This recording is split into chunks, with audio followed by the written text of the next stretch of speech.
Hi, I'm Trey, and we are going to talk about taking magic notes, part two. Two.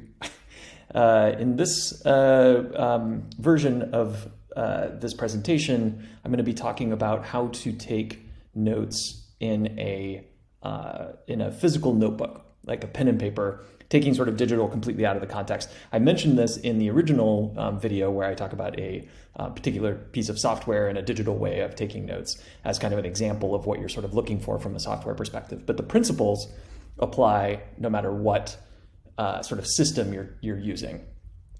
So I'm going to, for those who haven't watched the first video, which will be linked in the description, I will go through relatively quickly some of the same sort of philosophy and principles portion, and then give a specific example of how you can apply this to actual pen and paper. All right, so let's dive in. One thing I do want to point out for those who come to this video not from the Quaria magical school is that there are some parts in here which are very Quaria specific. And I wanted to leave those in because a lot of the folks that will be watching this video are either taking the course or are participating in Quaria in some way. And so I did this talk as part of a thing for Quaria students, but I wanted to, as kind of like a live session, but I also wanted to have this recording up so that people could check it out after the fact, or if they weren't able to make it. So if you're not part of Quaria, that's totally fine. Just ignore those parts or take from those parts what you need or what makes sense for you. The principles here apply regardless. So let's go ahead and dive right in. I'm going to click over here. Yes. So I mentioned this, as I said in the last video. A lot of this first portion of the video will have been covered in the last video. I have a fly flying around here. That's fun. When I was younger, I didn't appreciate how important notes are. And I think the ability to capture your experiences or to record the important pieces or the details of the experiences that you have, and then to go back and review those and to understand those in the context of your greater practice is really, it's very key. It's really important. Sometimes it's very specific details that take you from, this is something that sounds like something that I experienced before to this has to be the same thing. And it's that level of detail that I think really makes a big difference. So really, sort of one of the cornerstones of a solid practice, I think, is being able to record your observations, record your experiences in a way where they are usable and accessible and they're part of your ongoing evolution.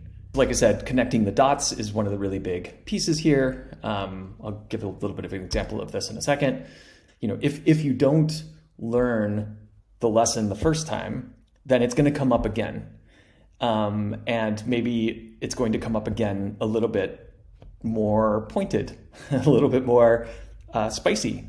And it will keep doing that until you get it. Even some of the big things, some of the bigger patterns don't really emerge unless you can kind of go back and look at all of the little pieces.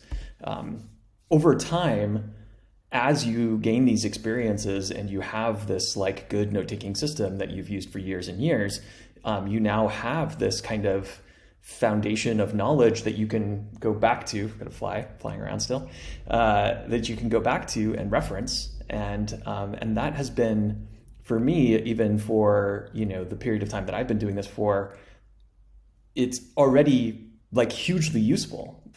So as a kind of visual aid here, we're looking towards something that is non-linear, or at least that isn't bound by a particular type of linear index. And we'll get into a little bit more of the detail of what that looks like in a taking notes as a pen and paper experience. But regardless of whether you're doing it digitally or you're doing it pen and paper, you're looking for a you're looking for an accessible database. You're not looking for a, sort of top down, this day, this thing happened, this day, this thing happened, this day, this thing happened. Why? Because later on, when you want to go and look up a particular thing, you don't know what day it happened on. You're not going to remember what day it was. You're not even maybe going to remember what month it was, possibly even what year it was, depending upon how far down the road you are. What you're going to remember is it was a tarot reading, or it was something that happened in vision, or a contacted experience, or something that came out of ritual, or some operation, whatever it is. You're going to remember that detail. You're not going to remember what day it was. And so just a date chronology is not a good way of going back and referencing and accessing your notes. We want to have lots of different ways to reference and get into them.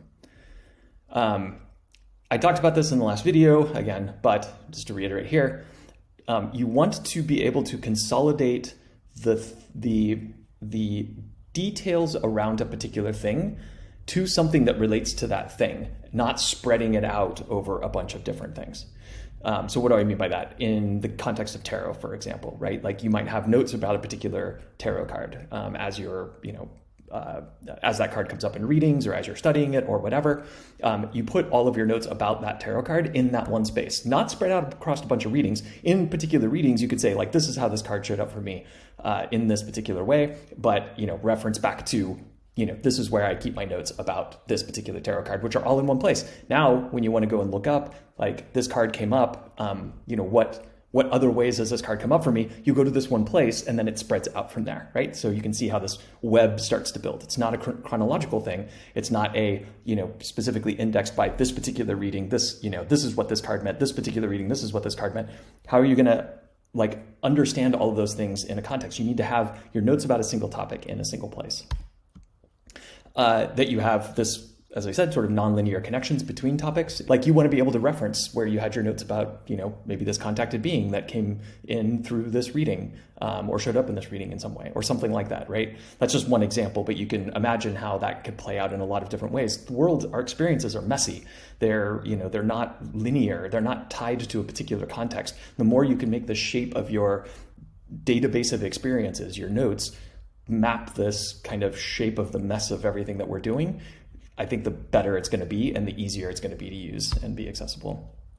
And then organized by topic, not chronology, which we already talked about. Okay, burning through this pretty quickly, just to give a few examples, sort of like of what we're talking about and what we're not talking about. Detailed, as in, capturing as much detail as you can in a particular context. Referenceable, which means that you know where to find something. It's organized in a way that it's referenceable. And then accessible, which means that you are so entrenched in, you're so in love with and experienced with and knee deep in how you take notes that it's just this natural thing that is always happening. They're always there. You're always engaged with your notes. And it's just a part of what you're doing. We're not talking about journaling, which is, about just sort of keeping it's more about like letting things pass through and letting things go. So if you're doing the artist's way, that's what I'm thinking of. If you're doing the artist's way, journaling, could be one of these things you do in the morning and it's kind of to become unstuck or to become unbottled, right? Like that's not at all what we're talking about. We're talking about creating a database of experiences. You might do journaling as another part of but don't confuse these two things. They are not the same.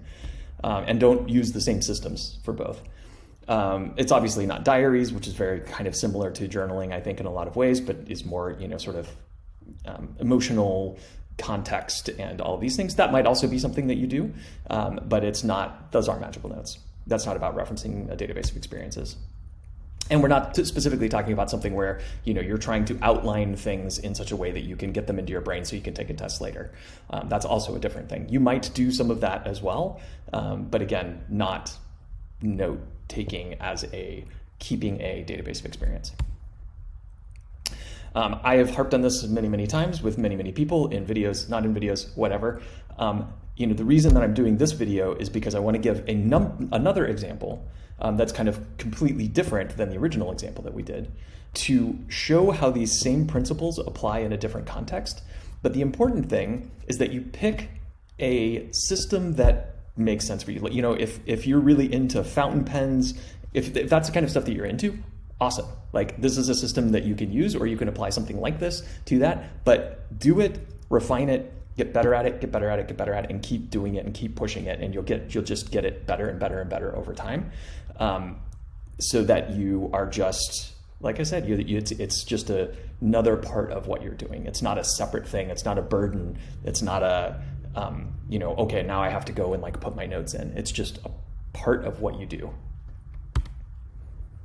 Okay, so let's dive into the specific example. Like I said, we're going old school analog here, so we're going to talk about pen and paper. As a bit of background here, I've done, I work in technology and have worked in technology for over 20 years. I have focus and concentration issues, and I've had to go through a lot of different systems to kind of arrive at something that I think works generally pretty well for this type of note-taking. It might not be a one-size-fits-all, but I think it should at least demonstrate how you apply these principles to a pen and paper context, and then you can kind of take that as a model and then grow it yourself. So one of the things that I think is really important in, and that's a difference between doing this digitally versus doing this on pen and paper, is when you're doing it in pen and paper, you have a finite amount of resource. When you're doing it digitally, you kind of don't. You sort of do, but let's just not even talk about that, because that's a whole complicated topic. You can really sort of play around with, like tags and keywords and search terms. And, there's a lot of different things that you can do in a digital context that have very little overhead to them, depending upon the software that you're using.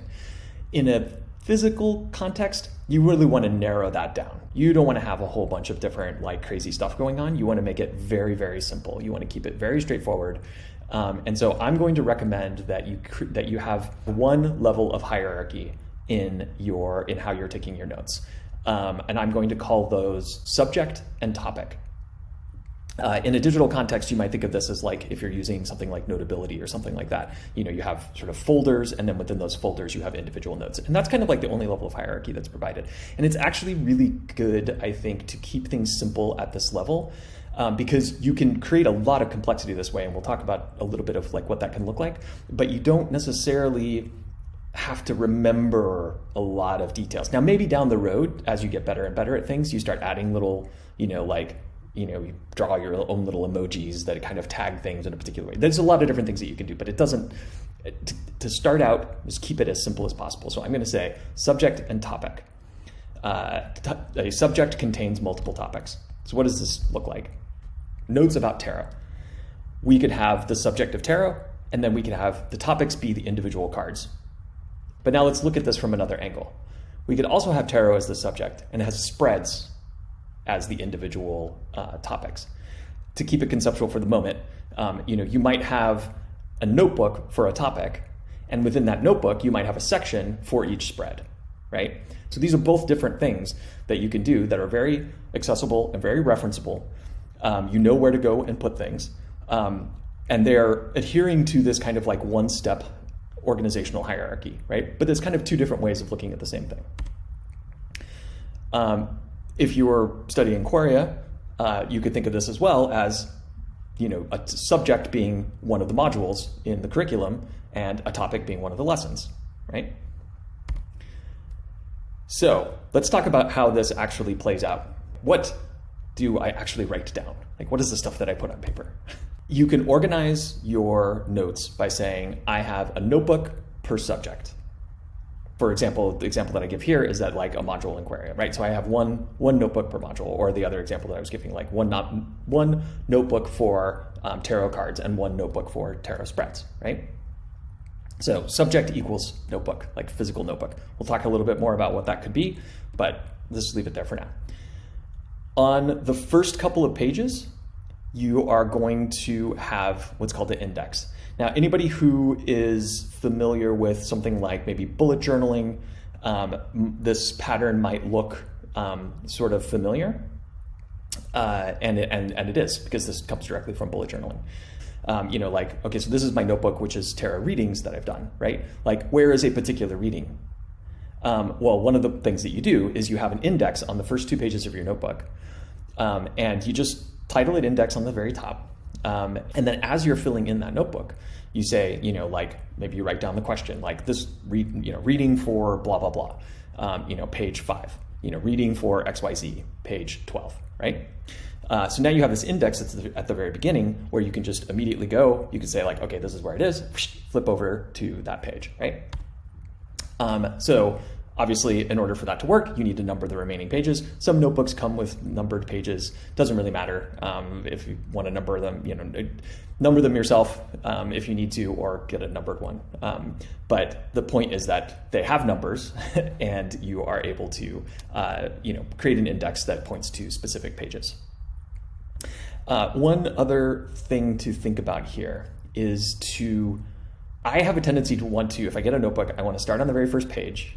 And then I want to fill in every single spot on that page, and then flip to the next page and fill in every single spot. And then, I had these notebooks that I went through, a while back, and, it's just like, it's like the first 10 pages are completely filled in, and then the rest of the book is empty because I abandoned it after that. So, really resist the urge to fill every blank space. What you want to do is you want to create like an accordion, or you want to create a beehive that has all of these different cells in it where you can put this information, the honey of your notes, if you will. And the way that you do this is you say, I've got this first 2 pages as an index, I'm going to number the rest of the pages. If you need to leave a little bit of a gap for something, leave a little bit of a gap. It's fine. We'll get into this a little bit more, but just really resist this urge to like fill every space, right? We're going to set aside space for each topic. And let's dive into exactly what this would look like. So let's say that we're doing, we're doing our notebook on tarot, right? And so then this is an example of what like our index page could look like. If we have a 180-page notebook, and we're going to do that one notebook for all of the cards, and we have 78 cards, just do a little bit of division here. You have 2.3 pages approximately per card. You drop the remainder, so you've got 2 pages per card. That gives you a little bit of extra breathing room in that notebook as well. So you could leave a few pages at the back if you need to. And within, let's say that you exceed the 2 pages for a particular card, you could either start another notebook and kind of follow the same thing and then reference between the 2 notebooks, or if you've got that little bit of space at the end, like you just happen to go over on one thing, maybe you reference it there. Just be very cognizant and careful about that you don't let things get too messy so that you can't follow the threads, right? Another option here is you could have one notebook for the majors and one notebook for the minors. And then in that case, you have the 22 majors divided by 180 if you're still using a 180-page notebook, and then you've got 8 pages per card, and then 3 pages per card for the minors, right? So this is what I'm talking about. If you've got something like tarot where it's already kind of like structured and you know what the scope of the things are going to be, then you can just kind of like pre-divide, right? However, not everything fits that model, and sometimes you have flexible topics. So in these cases, you want to leave enough space for each topic. And this, part of this could be sort of a little touchy-feely. There's one hack here, which we'll talk about in a second. But, you add topics as you go for that, particular subject. And then as you add topics, you always go back and you update the index. Pretty straightforward, right? So for example, I give the example here of layouts, tarot layouts, right? So, if you've got your notebook that has tarot layouts in it, your index might have, for a simple yes/no layout, you've got 5 pages, which is enough to, you feel comfortable that that's enough to kind of cover that. For directions, again, you've got, 5 pages for. But then, maybe a more complicated layout, you have, more pages for, right? So you can kind of feel out like, sort of how much space each thing might require. And as you add things, then, you update the index and you just kind of keep rolling forward that way.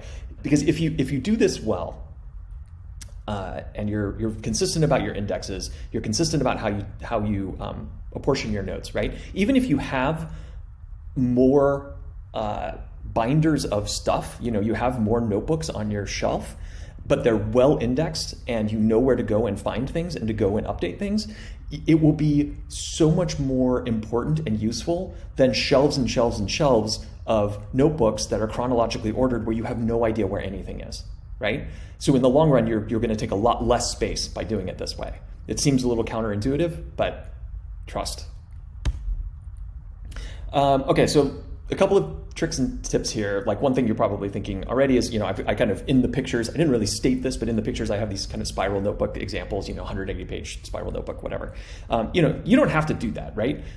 You can also use a ring binder. And then you can add pages as you go. You can also do gapped numbering. So, you could say, this is page 10, this is page 20, this is page 30, even though they're right next to each other.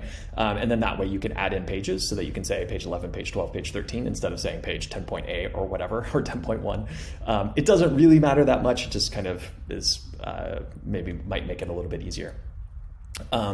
If you do the spiral notebook thing, a spiral notebook that has the tear out pages that's already hold, that already has like a 3-ring binder or 2-ring binder hold, depending upon what country you're in, apparently, something I've realized recently. You can then, tear out those pages and put them in. So, like start with a ring binder, and maybe that's good enough, and you never need to change that. But if you've got those tear out pages, then you could just tear out the pages of the ring binder or in the spiral binder, put them in a ringed binder, and then grow your content that way. It just gives you a little bit more flexibility. One of the questions that came out of when people saw the prior video, one of the questions that I got quite a bit of was, what do you do when you're, if you've got a digital note-taking system and you're out in the field or whatever? And I gave some examples of like using your phone to do a voice memo.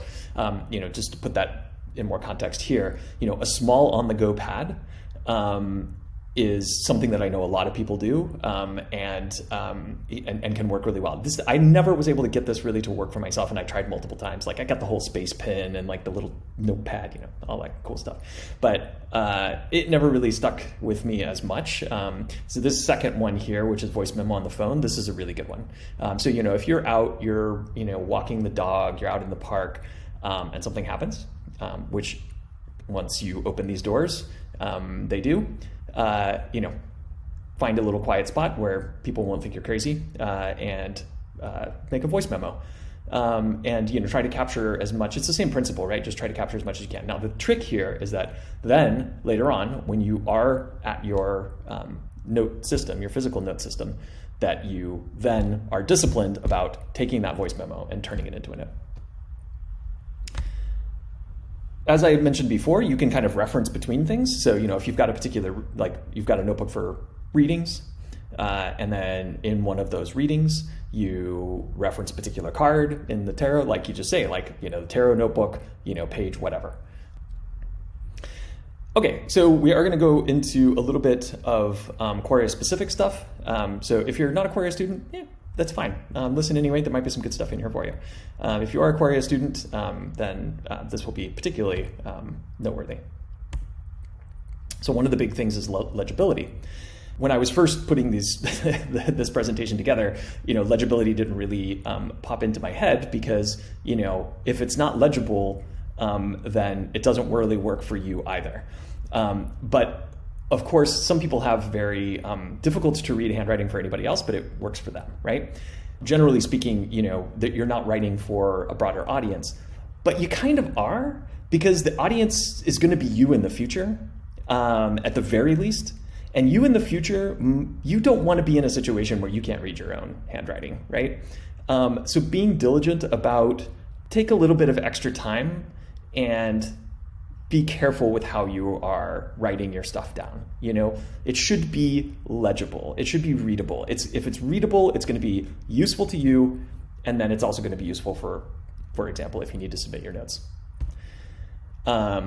So this notes being mixed up or in multiple places, for example, like, some notes from a particular lesson being mixed up with some notes from another lesson, or, a dream that happened that was in relation to, one of the lessons, the notes for that sort of getting mixed in.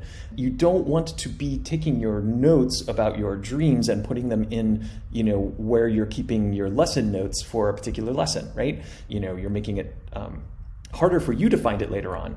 But then also when you're going to submit your notes, it's like now the person who has to read your notes isn't able to like parse these things out, or has to go through a bunch of extra work to figure out like, okay, this is not related, this is related, right? If you're doing this right and you're being diligent about the hygiene of your notes, then when it comes to note submission, it's going to be really, really easy. You're not going to have all of these things mixed up because you have your dream subject which has particular topics within it, which are individual dreams that you've had. And there's an index at the beginning, and they chronologically go. And so maybe, in a particular dream, you say, this is relevant to this particular lesson, this particular module. I know it because of, X, Y, Z. Reference that lesson module in that other notebook, right? Keep it clean, keep it hygienic. If you're doing this well, you're benefiting from it because you're accelerating your path. You're not having to learn the same things over and over again. You're able to go back and reference things. You're growing a database of experiences. And you're obviously doing the work, right? Like you are participating, you're doing the work, and that will be incredibly apparent. If you're doing this and you're doing this well, when you submit your notes, it's a no-brainer for the person who's reading it. They can just go through and say like, okay, I can see why they did this, how they did this, right? And so if you're doing Quaria, this is just part of what you need to do. Take it seriously. These are specific things about how submitting your notes needs to go. So you need to submit notes either as a Word document or as a PDF so that it's accessible for the people who need to review it. So in the case that you're doing handwritten notes, use a document scanner. There's a ton of them. I'm not going to talk about specific apps because there's really a ton of them and people have different views on different apps and whatever. But basically you're looking for something where you can take the camera on your phone, you can point it at the page, and it kind of makes it look, sort of very nice and legible. It gives it high contrast. There's a ton of things that do this, and it'll allow you to spit it out as a PDF or whatever other document format, right? So this in no way makes it, difficult to do handwritten notes, right? Like you can just, take a snapshot of page, flip page, take a snapshot of page. They can even do multi-page PDFs. Notes must be submitted to Quaria in English only. If you're not planning on submitting your notes to Quaria, then obviously do them in whatever language works best for you. But in the subject of referenceability and accessibility, when it's just you and you know that it's just going to be you, then use whatever language you like. If you are participating in Quaria and planning on submitting your notes to Quaria, then they need to be in English. This is a slide that was about open discussion when I did this one live, so we'll just skip that. And that's it.